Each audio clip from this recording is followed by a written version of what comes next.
Зейде яшәүче Мәслих Кашаповның даны еракларга таралган, ул кул эшләренә оста шәхес, лаеклы ялга чыккач, талдан кәрҗин үрү эшенә ныклап керешә. Бу хезмәткә ул үзлектән өйрәнгән.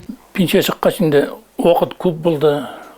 Тотындым, чыбыклар җыеп, кәрҗиннәр үрә башлады. Инде бик мотор килеп чыкмады.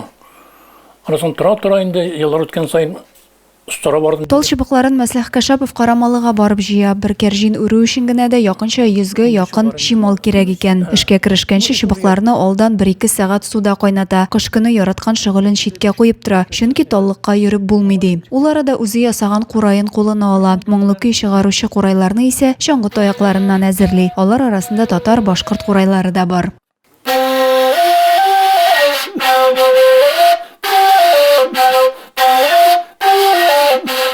Мәслих абый хезмәт юлын авыл хуҗалыгында башлый, төзелештә эшли, Әлмәт якларында нефтче булып хезмәт куя. Буш вакытлары артканнан соң яраткан шөгыльләрен кулына ешрак ала. Кәрҗиннәрдән кала Мәслих Кашапов алмаз белән картиналарда төшерә. Шуңа үзенә җәлеп итә ул.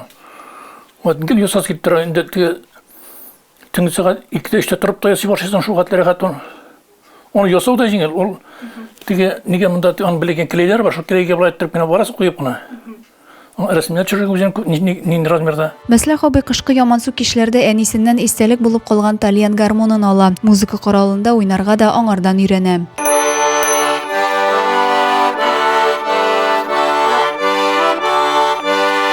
Кәрҗиннәр үрү, курай, тальян гармонда гына уйнап калмыйча, Мәслих абый шигырьләр дә яза. Моңга сусаган сармашым, нәсел агачым дип исемләнгән шигырьләр җыентыгы авторы. Шул рәвешле якташыбыз Мәслих Кашапов әдәбиятыбызга саллы өлеш кертә. Оста куллары белән мөгъҗизалар ясап, зәйлеләргә матурлык өләшә. Адилә Борһанова, Александр Тимофеев, Ангелина Санникова, Зей хәбәрләре.